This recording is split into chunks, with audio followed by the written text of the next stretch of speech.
Hi everyone, Jackie Vaughn, Associate Broker at Clock Tower Realty. I help people build long-term wealth with real estate. And I'm Katie Zackerly. I'm a mortgage advisor with Integrity Home Mortgage, and I help you to build a strong financial future with smart financing. Sounds like we're a good team to help these people. I think so too. So we're here to lay down some more advice and professional wisdom for you. Right, so today's topic, I'm going to lean on you, and that is going to be on how do you shop lenders? That is such an uncomfortable question, Yeah, Jackie. how do you know who to use to finance?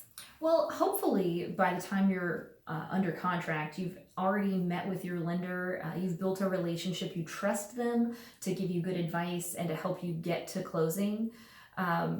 But still, it happens that some buyers are preoccupied with getting the absolute lowest interest rate, and I respect that. I mean, I want the lowest interest rate too.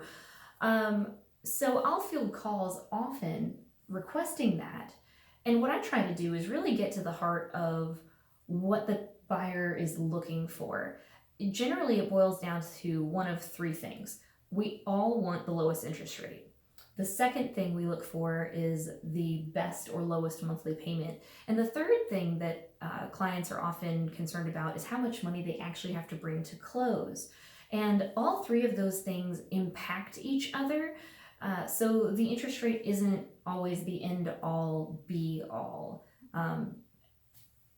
That's a really good point. And just to point out, the reason why it needs to be under contract is because it's such a variable thing that's the point that you can lock it in. So that makes a lot of sense. I'm glad you brought that up. Absolutely. So then can you tell me a little bit about what affects the interest rate? So I do, I'm under a contract and I find out that I have an interest rate. What is making that number What it X is? for me and then something totally different for someone else in a similar situation than me? I am really glad you asked because exactly that can happen. We can have two different clients working towards the same goal with very similar purchases, but based on a couple of things, that rate can be different.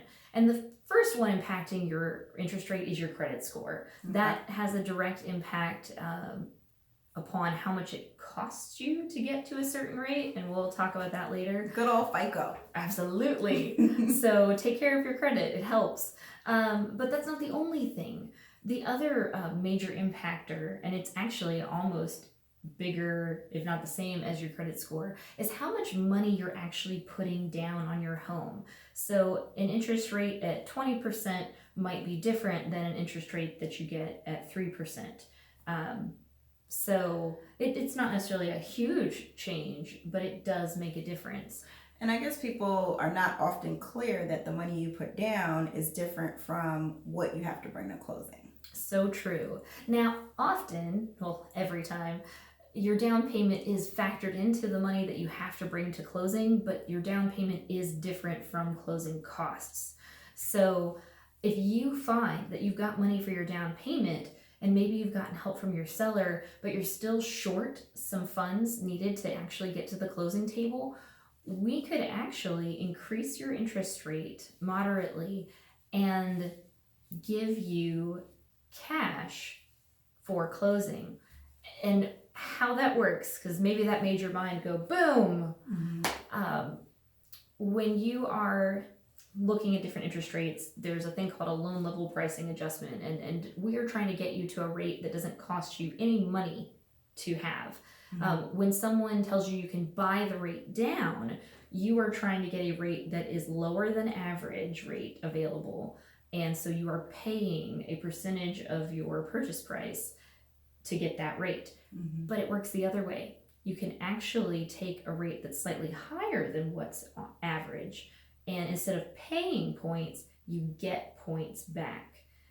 So that way you can ensure that you get to closing on the house that you desire. On time. And I guess I want to wrap this up really quickly and let you know that the value of a good loan officer is how they structure your loan. So you could actually end up in some scenarios with a monthly payment that is lower, even though you're being charged a higher interest rate, because there are all kinds of different ways that we can put a loan package together. Yeah, it's a really good point. And one thing that we continue to say is that you really want a team that's going to take a consultative approach. Mhm. Sit down and talk with you. Okay, it's important for me to put more money down or less money down, and then kind of come up with a plan that way versus just saying, I'm going to have the lowest interest rate and not knowing what your total goal is. So right, Jackie. So if you all have questions about any of this, if you need a consultative approach, we'd be happy to talk with you about that. All right. Great talking to you guys. Talk to you soon. Take care and leave your comments below.